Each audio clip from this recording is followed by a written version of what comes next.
Investment பண்ணுறதுல உங்களுடைய cost கொஞ்சம் கம்மியாக வாய்ப்பு இருக்குது. எவ்வளோ இன்வெஸ்ட்மெண்ட் பண்ணணும்னு நினைக்கிறீங்களோ அதெல்லாம் இப்போ குறையறதுக்கான வாய்ப்புகள் இருக்குது. ஏன்னா இந்த பக்கம் செலவுகள் எல்லாமே இப்போ இன்க்ரீஸ் ஆகுது. பெட்ரோல் விலையை தவிர மற்றது எல்லாமே இப்போ இன்க்ரீஸ் ஆகுது. நீங்கள் சொன்ன மாதிரி பெட்ரோல் விலையை தவிர மற்ற எல்லாத்தோட விலையுமே வந்து ஏறிடுச்சு. ஸோ எல்பிஜிக்கு டிமாண்ட் இன்னுமே வந்து அதிகமாகிட்டு இருக்கு. ஸோ இந்த வார் எப்போ முடியறதுக்கு வாய்ப்பு இருக்குது? ரெண்டு சைடுமே ஸ்ட்ராங்காக இருக்கிறாங்க. யூஎஸும் இப்போதைக்கு விட போகிறதில்ல. நல்ல வேளை யூஎஸ்க்கு சப்போர்ட்டாக எந்த பெரிய நேஷன்ஸும் உள்ளே வரல. வந்தால் வேர்ல்டு வார் ஆகிடும், இன்னும் மோசமாகிடும். அதனால் ரஷ்யாவும் சரி, சைனாவும் சரி, பிரிட்டனும் சரி, எல்லாருமே நாங்கள் ஒதுங்கி இருந்து வேடிக்கை பார்க்குறோம், நீ கெட்டுப்போன்னு சொல்லிட்டாங்க. இப்போ க்ரூட் ஆயில் வந்து 85% நம்ம இம்போர்ட் தான் பண்ணுறோம். ஸோ டாலர் ரேட் அதிகமாகிடுச்சுன்னா இம்போர்ட்டுக்கு நாம் தர்ற காஸ்ட் அதிகமாகும். அதுக்கப்புறம் ப்ரொடக்ஷன் காஸ்ட்டும் இங்கே அதிகமாகும். இது அதிகமாச்சுன்னா பெட்ரோல் விலை வந்து ஏறுறதுக்கான வாய்ப்புகள் இருக்குது. ஈரான் வந்து இந்தியன் ருப்பீஸுக்கே he gave the oil. நீ இந்தியன் ருப்பீஸே கொடு, நீ டாலரே மாற்ற வேணாம், இந்தியன் ருப்பீஸ்க்கு எனக்கு கொடு, நான் மாற்றிக்கிறேன்னு சொன்னாப்புல. அதே மாதிரி ரஷ்யாவும் அகெயின்ஸ்ட் ரூபிள், இல்லாட்டி இந்தியன் ருப்பீஸ், இல்லாட்டி சைனீஸ் யுவான், அப்படி தான் அவங்க மாற்றிக்கிட்டு இருந்தாங்க. சைனீஸ் யுவான் வந்து ரொம்ப ஸ்டேபிளாக இருக்குது. அவங்க வந்து அவங்க கரன்சி ரொம்ப ஸ்டேபிளாக வச்சுருக்கிறாங்க. இது எல்லாத்தையும் விட்டுட்டு அமெரிக்கா பக்கம் நாம் போனது ஒரு மடத்தனமான ஒரு முடிவு. கமாடிட்டி மார்க்கெட்டில் பண்ணணும்னு நினைக்கிறவங்க இப்போ இருக்கிற சிச்சுவேஷனில் க்ரூட் ஆயில் ஏறுங்கிறதுனால க்ரூட் ஆயில் வாங்கி விற்கலாம். ஸோ தங்கம், வெள்ளி, க்ரூட் ஆயில். ஸ்மார்ட் இன்வெஸ்டர்ஸ் ஸ்மார்ட்டாக இன்வெஸ்ட் பண்ணணும்னு நினைக்கிறவங்க மார்க்கெட் இறங்குறத ஒரு ஆப்பர்ச்சுனிட்டியாக பயன்படுத்தி ஹார்முஸ் வழியாக வர்ற எண்ணெய்க்கு தற்போதைக்கு ஒரு ப்ராப்ளம் இருந்தாலும் அதுக்கு ஈடு கட்டுறதுக்கு இந்த சைட்லேருந்து நம்ம வாங்கிட்டு இருக்கோம் from Russia. So don't need to worry. எண்ணெய் தட்டுப்பாடு வராது, பெட்ரோலியம் தட்டுப்பாடு வராது, எல்பிஜி தட்டுப்பாடு வராது. ஆதன் பிஸ்னஸ் நேயர்களுக்கு வணக்கம். இன்னைக்கு நம்ம கூட எக்கனாமிஸ்ட் ராஜேஷ் அவர்கள் தான் ஜாயின் பண்ணியிருக்காங்க. வாங்க பேசலாம். வணக்கம் சார். வணக்கம். எப்படி சார் இருக்கீங்க? நல்லா இருக்கேன். நீங்கள் எப்படி இருக்கீங்க? நல்லா இருக்கு சார். சார், இப்போ இருக்கிற வார் கண்டிஷன், இந்த கிரைசிஸ், இதனால வந்து மார்க்கெட்டில் என்ன பண்ணலாம் அப்படின்றது யோசிக்கிறத விட இன்ஃப்ளேஷன், அதுக்கப்புறம் நமக்கு எக்கனாமியே நிறைய வந்து டிஃபர் ஆகிருக்கு. ஸோ இப்போ எல்லாத்தோடைய ப்ரைஸுமே வந்து ஏறி இருக்குது. ஸோ இந்த சமயம் மக்கள் என்ன சார் பண்ணுறது? இப்போதைக்கு இன்வெஸ்ட்மெண்ட் பண்ணுறதுல உங்களுடைய காஸ்ட்டு கொஞ்சம் கம்மியாக வாய்ப்பு இருக்குது. எவ்வளோ இன்வெஸ்ட்மெண்ட் பண்ணணும்னு நினைக்கிறீங்களோ அதெல்லாம் இப்போ குறையறதுக்கான வாய்ப்புகள் இருக்குது. ஏன்னா இந்த பக்கம் செலவுகள் எல்லாமே இப்போ இன்க்ரீஸ் ஆகுது. பெட்ரோல் விலையை தவிர மற்றது எல்லாமே இப்போ இன்க்ரீஸ் ஆகுது. ஃபுட் எக்ஸ்பென்சஸ்ஸு, எங்கெங்கெல்லாம் சிலிண்டர் வச்சு பண்ணுறாங்களோ அது, பவர் ஜென்ரேஷனு, இப்போ ப்ரைவேட்டாக பவர் வாங்குறவங்க எல்லாத்துக்குமே இப்போ பவர் இன்க்ரீஸ் ஆகும். காய்கறி விலையெல்லாம் ஏறிடுச்சு. ஏதோ ஒரு ஷாக்கை வச்சு யாரோ ஒருத்தவங்க எங்கேயோ விலை ஏற்றிக்கிட்டே தான் இருக்கிறாங்க. ஸோ அதனால் உங்களால் சமாளிக்க முடிஞ்சால், இன்ஃப்ளேஷனை சமாளிக்க முடிஞ்சால், அதாவது இந்த ப்ரைஸ் எல்லாம் ஏறுறது சமாளிக்க முடிஞ்சதுன்னா உங்களுடைய முதலீட்டில் எந்தவித பாதிப்பும் ஏற்படாமல் பார்த்துக்கோங்க. இதை விட இப்போ மார்க்கெட் இருக்கிற கண்டிஷனில் இதை விட அதிகமாக உங்களால் இன்வெஸ்ட் பண்ண முடிஞ்சாலும் தாராளமாக you can continue to invest.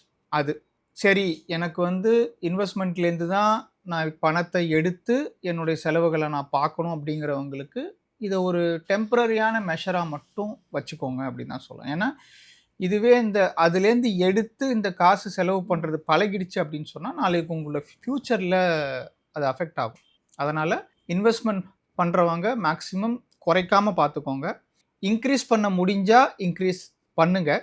அப்படி குறைச்சி தான் ஆகணும் அப்படிங்கிற ஒரு ஸ்டேஜில் இருக்கிறவங்களுக்கு இந்த வார் முடிகிற வரைக்கும் மட்டும் அதை பழகிக்கோங்க. அதுக்கு மேலே வேண்டாம். நீங்கள் சொன்ன மாதிரி பெட்ரோல் விலையை தவிர மற்ற எல்லாத்தோட விலையுமே வந்து ஏறிடுச்சு. ஸோ எல்பிஜிக்கு டிமாண்ட் இன்னுமே வந்து அதிகமாகிட்டு தான் இருக்குது. ஸோ இந்த வார் எப்போ முடியறதுக்கு வாய்ப்புகள் இருக்குது? ரெண்டு சைடுமே ஸ்ட்ராங்காக இருக்கிறாங்க. யூஎஸ் சைடும் சரி, அவர் வந்து இதை எல்லாத்தையும் அழிக்காமல் விடமாட்டேன் அப்படின்னு சொல்லி தான் அவர் ஆரம்பித்தார். ஈரான் சைடில் சீக்கிரமே இவங்க படிஞ்சிருவாங்க, எல்லாத்துக்கும் அக்ரி பண்ணிப்பாங்க அப்படிங்கிற ஸ்டேஜில் தான் வாரே ஸ்டார்ட் ஆச்சு. ஆனால் ஈரானும் விடுறதா இல்லை. எத்தனை லீடர்ஸ் போனாலும் வி வில் கண்டினியூ அப்படின்னு சொல்லிட்டாங்க. அதனால் இப்போதைக்கு வார் முடியறதுக்கு எந்த விதமான அறிகுறியும் இல்லை. ட்ரம்ப் வந்து ஈகோயிஸ்டிக், ஓகேவா, தன்னோட ஈகோவை விட்டு குறைஞ்சி இப்போ போரை வந்து அவராக ஸ்டாப் பண்ண மாட்டார். யாருக்காவது வெயிட் பண்ணாரு சார் நடுவில் வந்து ஸ்டாப் பண்ண நடுவில் வந்து யாராச்சும் ஸ்டாப் பண்ணணும், ஈரான் பாடியணும். ஸோ 2 சைடும் ரொம்ப அடமெண்ட்டாக இருக்காங்க. யூஎஸும் இப்போதைக்கு விட போகிறதில்ல. நல்ல வேளை யூஎஸ்க்கு சப்போர்ட்டாக எந்த பெரிய நேஷன்ஸும் உள்ளே வரல. வந்தால் வேர்ல்டு வார் ஆகிடும், இன்னும் மோசமாகிடும். அதனால் ரஷ்யாவும் சரி, சைனாவும் சரி, பிரிட்டனும் சரி, எல்லாருமே நாங்கள் ஒதுங்கி இருந்து வேடிக்கை பார்க்குறோம், நீ கெட்டுப்போன்னு சொல்லிட்டாங்க. அதனால் இப்போதைக்கு யூஎஸ்ஆ வாரை நிப்பாட்டாத வரைக்கும் இந்த வார் முடியறதுக்கான வாய்ப்புகள் இல்லை. க்ரூட் ஆயில் ப்ரைஸ் ஏறிக்கிட்டே இருக்கு, ரூபாய் மதிப்பு வந்து டிப்ரிஷியேட் ஆகிட்டே இருக்கு, 93 கிட்ட வந்துருச்சு. ஸோ இப்படியே போயிட்டு இருந்தால் கோல்டும் ஸ்டாக்னண்ட்டாக இருக்கு. மக்கள் என்ன தான் பண்ணுறாங்க? இப்போ க்ரூட் ஆயில் வந்து 85% நம்ம இம்போர்ட் தான் பண்ணுறோம். ஸோ டாலர் ரேட் அதிகமாகிடுச்சுன்னா இம்போர்ட்டுக்கு நாம் தர்ற காஸ்ட் அதிகமாகும். அதுக்கப்புறம் ப்ரொடக்ஷன் காஸ்ட்டும் இங்கே அதிகமாகும். இது அதிகமாச்சுன்னா பெட்ரோல் விலை வந்து ஏறுறதுக்கான வாய்ப்புகள் இருக்குது. எலெக்ஷன் நேரங்கிறதுனால எலெக்ஷன் முடிகிற வரைக்கும் பெட்ரோல் விலையில் எந்த விதமான மாற்றமும் இருக்க வாய்ப்பு இல்லை. அப்படி அந்த பக்கம் க்ரூட் ஆயில் விலை ஏறினாலும் நாம் அதை வாங்கி காஸ்ட் அதிகமாக இங்கே மேனுஃபேக்சர் பண்ணினாலும் ஒன்று கவர்மெண்ட் அவங்க சார்ஜ் பண்ணுற 60% டேக்ஸ் சார்ஜ் பண்ணுறாங்க, போத் ஸ்டேட் அண்ட் சென்ட்ரல். அதில் சென்ட்ரல் தான் அதிகமான இது. ஸோ கவர்மெண்ட்டு அவங்களுடைய சப்சிடியை இன்க்ரீஸ் பண்ணணும், அவங்களுடைய டேக்ஸை குறைச்சிக்கணும். இப்படி ஏதாவது பண்ணினா மட்டும்தான் இது சால்வ் ஆக வாய்ப்பு இருக்குது. ஆனால் டேக்ஸ் குறைஞ்சாலோ இல்லை டாலர் ரேட் இன்னும் அதிகமானாலோ இது எல்லாமே நம்மளுடைய கரண்ட் அக்கௌண்ட் டெபிசிட்டை பாதிக்கும். கரண்ட் அக்கௌண்ட் டெபிசிட்டை பாதிச்சுது அப்படின்னு சொன்னால் நமக்கு வருமானத்துக்கும் செலவுக்கும் நடுவில் உள்ள அந்த இது இன்க்ரீஸ் ஆகும் இன்னும். ஸோ வருமானம் ஒரு குறைஞ்ச அளவு தான் இருக்குது, ஆனால் செலவுகள் அதிகமாகிட்டே போகுது. ஃபிஸ்கல் டெபிசிட் அது இன்னும் இன்க்ரீஸ் ஆகிறதுக்கான வாய்ப்புகள் இருக்குது. ஃபிஸ்கல் டெபிசிட் இன்க்ரீஸ் ஆச்சுன்னா நாம் டாலரில் அடுத்து கை வைக்க வேண்டி வரும். So it's a chain reaction. அந்த பக்கம் க்ரூட் ஆயில் விலை ஏறிச்சு அப்படின்னு சொன்னால் இந்த பக்கம் it's a chain reaction. Already Russia வந்து நமக்கு சீப்பான ரேட்டில் தரேன்னு சொன்னதை நாம் பகைச்சிக்கிட்டு we went to the costlier side. So இந்த மாதிரி ஒரு துரதிருஷ்டவசமான இல்லை, கொஞ்சம் not an intelligent decision to go with US பக்கமே நாம் போயிருக்கக்கூடாது, அதுக்கு அக்ரி பண்ணியிருக்கக்கூடாது.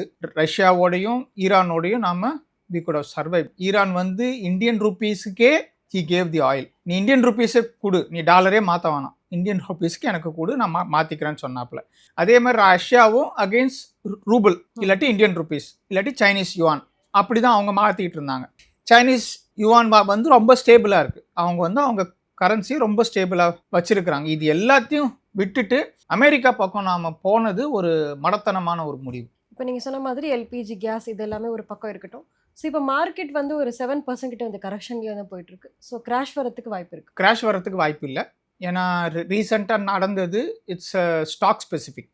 இப்போது நேத்தி 700 பாயிண்ட் இறங்குச்சு நிஃப்டி. அது ஏன்னா அன்னைக்கு காலையிலேயே அதுக்கு முன்னாடி நாளோ ஹெச்டிஎஃப்சி பேங்கோட சேர்மன் வந்து அந்த பேங்க்கில் நடக்கிற விஷயங்கள் வந்து என் மனசாட்சிக்கு விரோதமாக இருக்குது அப்படின்னு சொன்னதுனால ஏதோ பெரிய பிரச்சனையாச்சே அப்படின்னு சொல்லிட்டு எல்லாருமே பயந்து ஹெச்டிஎஃப்சி பேங்க் ஷேரை சேல் பண்ண ஆரம்பித்தாங்க. ஹெச்டிஎஃப்சி பேங்க்கும் ரிலையன்ஸும் தான் they hold more than 50% of the நிஃப்டிஸ் வெயிட்டேஜ். டாப் 2ல் இவங்க 2 பேர் தான் இருக்காங்க. அது அடி வாங்குச்சுன்னா என்டையர் நிஃப்டி அடி வாங்கும். ஸோ ஹெச்டிஎஃப்சி பேங்க்கை விற்க ஆரம்பிச்சதுனால நிஃப்டி ஃபால் ஆனதுனால எல்லாருமே பார்த்தாங்க, ஐயோ மார்க்கெட் இறங்குது அப்படின்னு சொல்லிட்டு. என்னன்னே அவங்களுக்கு புரியல, இதனால தான் இறங்குது அப்படின்னு சொல்லியிருந்தா மார்க்கெட் நேற்று இறங்கியிருக்க வாய்ப்பு இல்லை அந்த அளவுக்கு. ஸோ பப்ளிக் பார்த்த உடனே பேனிக் ஆகி they started selling everything. Bajaj ஃபைனான்ஸும் அடி வாங்குச்சு. அது ஏன் அடி வாங்குச்சுன்னு இது வரைக்கும் யாருக்குமே தெரில. ஓகே, அது ஒரு 4% அடி.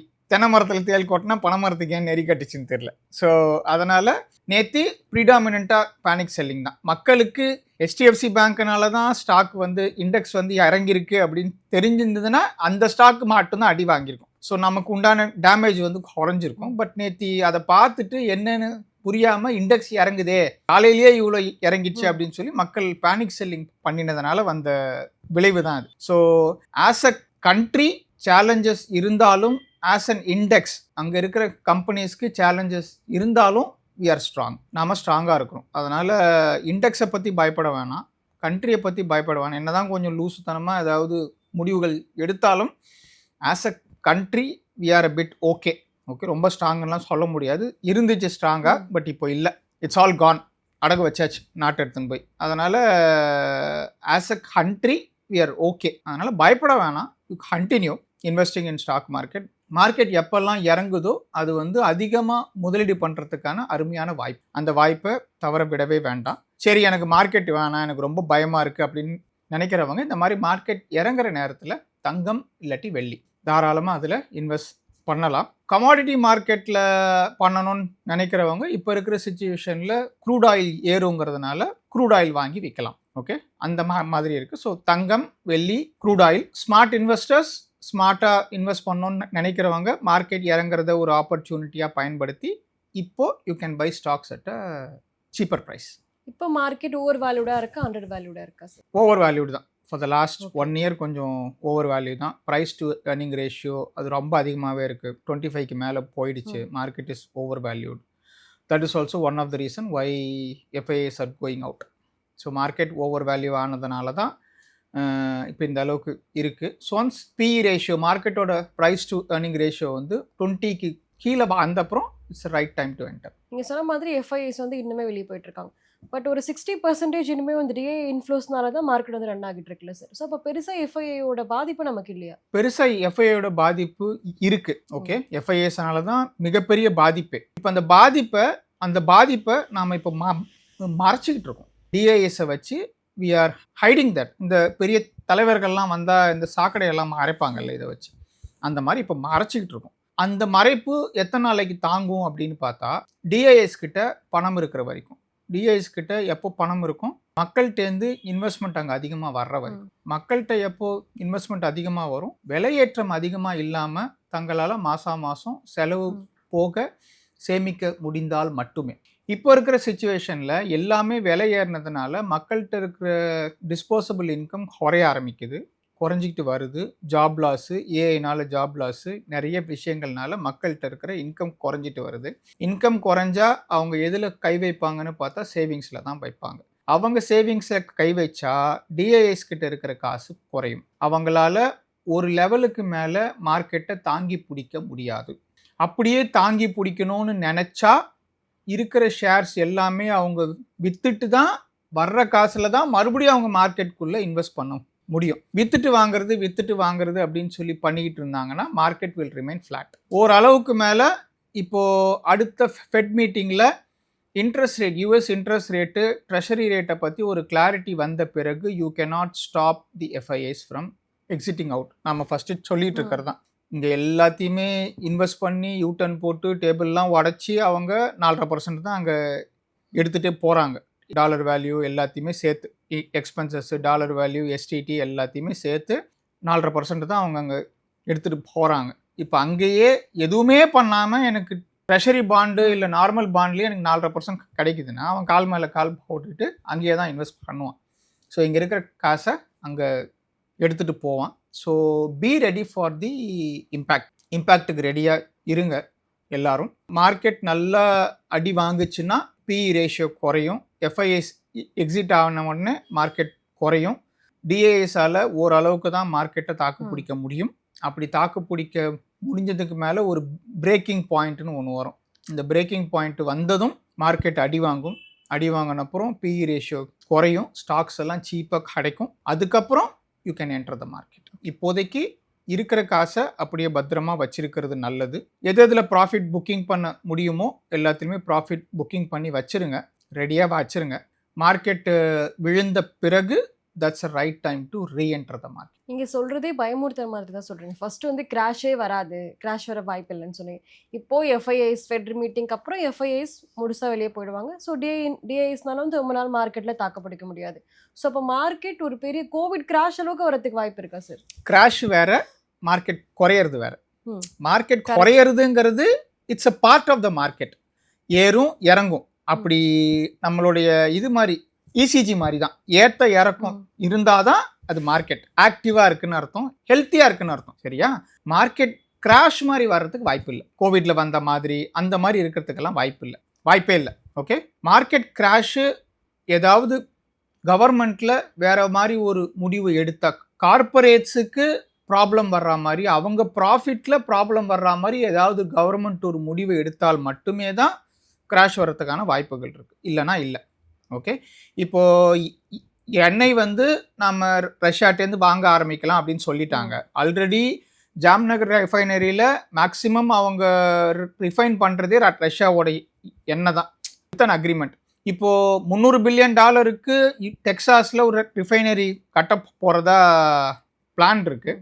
அது எந்த அளவுக்கு சாத்தியம்னு தெரியல. நம்பரை ஜஸ்ட் அடித்து விட்றாங்க ரெண்டு நாட்டு தலைவர்களும். ஏன்னா 300 பில்லியன் வந்து அம்பானியோட மொத்த சொத்த மதிப்பை விட அதிகம். ஓகே, என்டையர் ரிலையன்ஸோட சொத்து மதிப்பை விட அது அதிகம். அதை வச்சு எப்படி $300 பில்லியன் அவர் அங்கே ரிஃபைனரி கட்டுவாருங்கிறது எனக்கு தெரியல. ஸ்டில் எண்ணெய் வளத்தை பொறுத்த வரைக்கும் ஒரு ரீட்டைல் மார்க்கெட்டுக்கு பிரச்சனை இல்லை. எதுக்கு கமர்ஷியல் சிலிண்டரில் அவங்க கை வச்சாங்க அப்படின்னு சொன்னால், commercials can adjust. Okay, but normal மக்களுக்கு அந்த ஒரு தாக்கம் வந்துடக்கூடாது. ஏன்னா டே டு டே அவங்க வீட்டில் சமையல் நடக்கணும். That's what it runs the country. Okay, அந்த சமையல் நடக்கணும். அது நடக்கலை, அது டேஞ்சர் அப்படின்னு வந்துட்டா 140 கோடி மக்கள் தெருவில் வந்துட்டாங்கன்னா நாடு இட் வில் நாட் பி. அதனால் யூ டோன்ட் வரி. எண்ணெயை பொறுத்த வரைக்கும் யூஎஸ்லேருந்து அந்த ஸ்ட்ரெயிட் ஆஃப் ஹார்முஸ் வழியாக வர்ற எண்ணெய்க்கு தற்போதைக்கு ஒரு ப்ராப்ளம் இருந்தாலும் அதுக்கு ஈடு கட்டுறதுக்கு இந்த சைட்லேருந்து நம்ம வாங்கிட்டு இருக்கோம் from Russia. So don't need to worry. எண்ணெய் தட்டுப்பாடு வராது, பெட்ரோலியம் தட்டுப்பாடு வராது, எல்பிஜி தட்டுப்பாடு வராது. If you are a citizen, okay, சிட்டிசனுக்கு எந்த விதமான தட்டுப்பாடும் வராது. ஸோ அதை வந்து நீங்கள் பேனிக்காக வேண்டாம். ஓகே, தட்டுப்பாடு வரவே வராது, கேரண்டீடாக சொல்லுவேன். நீங்கள் சோஷியல் மீடியாவை போட்டு பயந்து போய் பெட்ரோல் பங்க் வாசலில் நின்னாலாம் அதுக்கு நாம் பொறுப்பு இல்லை. ஓகே, இட் இஸ் நாட் இது ஆக்சுவல் ப்ராப்ளம் இல்லை. அது ஆக்சுவல் ப்ராப்ளம் வராது. லாஸ்ட் வீக் எல்லாரும் போய் நின்னாங்க. அதுக்கப்புறம் இந்த வீக் பூரா பெட்ரோல் பங்க் காற்று வாங்குது. வாங்கி வச்சிருக்க எண்ணெயை விற்கிறதுக்கு ஆள் இல்லை. ஓகேவா? ஸோ அந்த மாதிரி நடக்குது. So don't worry, don't panic. சாதாரண குடிமகனுக்கு பெட்ரோல் தட்டுப்பாடோ எல்பிஜி தட்டுப்பாடோ இல்லை சிஎன்ஜி தட்டுப்பாடோ வர்றதுக்கான வாய்ப்புகள் கிடையவே கிடையாது. ஏன்னா அது வந்ததுன்னா ஒரு நாட்டோட ஸ்டெபிலிட்டியே போயிடும். அதனால் அது வர விட மாட்டாங்க அட் எனி காஸ்ட். நாளைக்கு யூஎஸ்ஐ பகச்சிக்க வேண்டி வந்தாலும் இந்தியா பகச்சிக்க ரெடியாக இருப்பாங்க. ஏன்னா அந்த ஒரு டிப்பிங் பாயிண்ட், அது ஒரு கண்ட்ரி வந்து ஸ்டேபிள்லேருந்து மாறுறதுக்கான ஒரு பாயிண்ட் அது. அந்த பாயிண்ட்ல நீ என்னடா சொல்றது, என் இஷ்டத்துக்கு நான் வாங்குவேன் அப்படின்னு சொல்லிட்டு யூஎஸ்ஐ வந்து போடான்னு சொல்லிட்டு இந்த பக்கம் இந்தியா வந்து பூரா ரஷ்யா பக்கம் தாவறதுக்கான வாய்ப்புகள் ரொம்பவே அதிகமாக இருக்கு. யூஎஸும் இந்தியாவை பகச்சிக்க மாட்டாங்க. ஏன்னா வேர்ல்ட்ஸ் 2 லார்ஜஸ்ட் பாப்புலஸ் நேஷன்ஸில் ஒரு நேஷனுக்கு தான் அவங்களுக்கு ஆக்சஸ் இருக்கு. சைனாக்குள்ளார அவங்களால நுழையவே முடியாது. So India is the largest market for them and their country. இந்தியாவை அவங்க பகச்சிக்கிட்டாங்கன்னா அவங்க எக்கானமி அடி வாங்கும். இந்தியா மேலே சாங்ஷன்ஸோ எதுவுமே அவங்களால இம்போஸ் பண்ண முடியாது பிஸ்னஸ் லெவலில். ஓகே, ஸோ நாளைக்கு இந்த மாதிரி ஒரு டிப்பிங் பாயிண்ட் வந்து இந்தியா யூஎஸ் கிட்ட போய் இந்த அக்ரிமெண்ட்டை ஹானர் பண்ண முடியாது, என் நாடு தான் எனக்கு முக்கியம், நான் ரஷ்யா கிட்டேருந்து ஆயில் வாங்கிக்கிறேன் அப்படின்னு சொல்லிட்டு வந்தாலும் எந்த விதமான பாதிப்பும் வர்றதுக்கான வாய்ப்புகள் இல்லை. ஓகே, ஸோ அதனால் இதுதான் நிதர்சனம். Economically these are the possibilities. நாளைக்கு வந்து இல்லை நான் என்னோட நாடு அன்சர்டனிட்டியாக போனாலும் நான் வந்து என் அக்ரிமெண்ட்டை தான் பார்ப்பேன் அப்படின்லாம் யாரும் சொல்ல முடியாது. That's not the wise decision. Okay, எந்த நாடுமே சரி, ஒரு நாடு டீஸ்டெபிளைஸ் ஆகுது அப்படின்னு சொன்னால் it's okay to break the agreement. அதனால் அதுக்கு தான் போவாங்க. ஸோ கூடிய சீக்கிரமே அந்த அக்ரிமெண்ட்டை பிரேக் பண்ணுறதுக்கான வாய்ப்புகள் வரலாம். I'm breaking the agreement, I'm going with Russia அப்படின்னு சொல்லிட்டு அங்கே ஃபுல்லாத்தையும் விட்டுட்டு இந்த பக்கம் போகிறதுக்கான வாய்ப்புகள் உண்டு. அதனால் மறுபடியும் சொல்கிறேன், பேனிக் ஆகாதீங்க. உங்கள் ரீட்டைல் மார்க்கெட்டுக்கு, தனி மனிதனுக்கு, சிட்டிசனுக்கு எல்பிஜி, பெட்ரோல், டீசல், சிஎன்ஜி இது மூணும் குறையாது, சப்ளை வந்துக்கிட்டே தான் இருக்கும். கமர்ஷியல் சிலிண்டர்ஸை அவங்க ஸ்டாப் பண்ணதுக்கான காரணம் இது எல்லாமே ரீட்டைலில் சேஃப்கார்டு பண்ணுறதுக்கு தான். ஹோட்டல் சாப்பாடு இல்லைன்னா இருந்துடலாம், வீட்டில் சமைச்சு சாப்பிட்டுக்கலாம். ஆனால் வீட்டுக்கு தான் ப்ரையாரிட்டி தராங்க இப்போது கவர்மெண்ட்டு. அதனால தான் எதுக்கெல்லாம் தேவையோ கமர்ஷியல் இது எல்லாமே ஸ்டாப் பண்ணினது. எல்பிஜியும் கமர்ஷியல் ஸ்டாப் பண்ணாங்க, சிஎன்ஜியும் கமர்ஷியல் ஸ்டாப் பண்ணிட்டாங்க. எல்பிஜி ஆட்டோக்கு, கார்ஸுக்கு எல்பிஜி தர்றதை நிறுத்தினா இந்த பக்கம் நமக்கு சப்ளை அதிகமாகும். Wise decision. அதனால தானே தவிர ஃபண்டமெண்டலி ஆக்சுவலாக நமக்கு எண்ணெய் தட்டுப்பாடு இல்லை, எல்பிஜி தட்டுப்பாடு இல்லை. We are just safeguarding it. அதிகமாக செலவாகாமல் அதிகமாக செலவு பண்ணாமல் ரீட்டைல் மார்க்கெட்டை ஃபோக்கஸ் பண்ணி சேஃப்கார்டு தான் பண்ணுறோமே தவிர தட்டுப்பாடு இல்லை இல்லை இல்லை. மார்க்கெட் பற்றி நிறைய விஷயங்கள் சொன்னீங்க. ரொம்ப நன்றி.